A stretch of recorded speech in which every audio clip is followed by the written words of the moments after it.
Sachez que la croyance des prophètes, la croyance des anges, la religion des prophètes, la religion des anges est la religion de l'islam. L'islam, c'est la seule religion qui ne contredit pas la raison saine.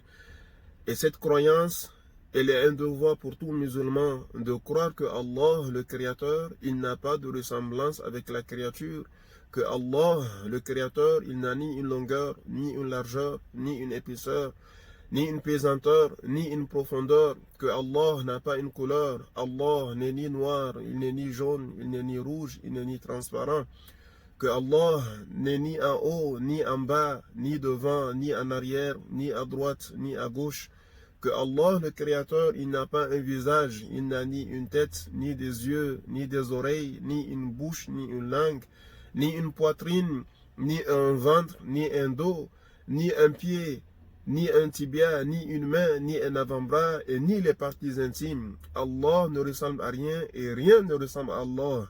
Allah n'habite pas les cieux, les anges habitent les cieux, tandis que Allah existe sans endroit, sans place. Allah n'habite ni le paradis, ni l'enfer, ni les cieux, ni les terres. Allah n'est pas établi, ni assis sur le trône. Allah n'est ni au-dessus du trône, ni sur le trône, et ni au-dessous du trône. Allah, le Créateur, il existe sans endroit, sans place. Le verset Ar-Rahman wa ala al-Arsh istawa ne veut pas dire que Allah est assis sur le trône. Le verset Amintum man fis sama ne veut pas dire que Allah habite les cieux. Ce verset fait référence à Jibril. Allah n'habite pas les cieux. Allah existait avant les cieux, sans les cieux.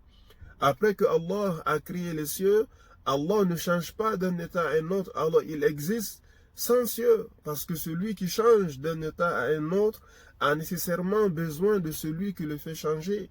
Et celui qui change est faible, et le faible est imparfait, et l'imparfait ne mérite pas l'adoration. Allah n'a besoin de rien, Allah ne ressemble à rien. Ça, c'est la croyance des musulmans. Ça, c'est la croyance de tous les prophètes. Ça, c'était la croyance de l'imam Malik, Ash-Shafi'i. Ça, c'était la croyance de Abu Bakr, de Omar, de Othman, de Ali. Ça, c'est la croyance que le prophète, sallallahu alayhi wa sallam, il a enseigné à ses compagnons. Ça, c'est la croyance de tous les prophètes. Allah ne ressemble à rien. On n'a pas le droit de dire que Allah, il a un visage, mais que son visage, il est différent de notre visage. Ou que on n'a pas non plus le droit de dire que Allah, il a une main, mais sa main, elle est différente de notre main. Non, Allah n'a pas un organe. Allah ne ressemble à rien. Allah n'a pas un organe, Allah n'est pas un être humain. Celui qui a pour croyance que Allah habite les cieux, ou que Allah a un visage, ou que Allah a une main, ou que Allah a une ressemblance avec sa créature, cette personne, elle n'est pas musulmane.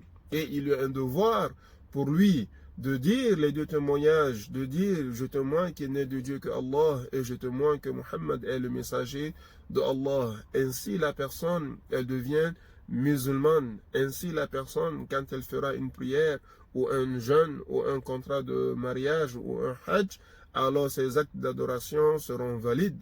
Ces actes d'adoration, Allah Ta'ala, il le récompensera.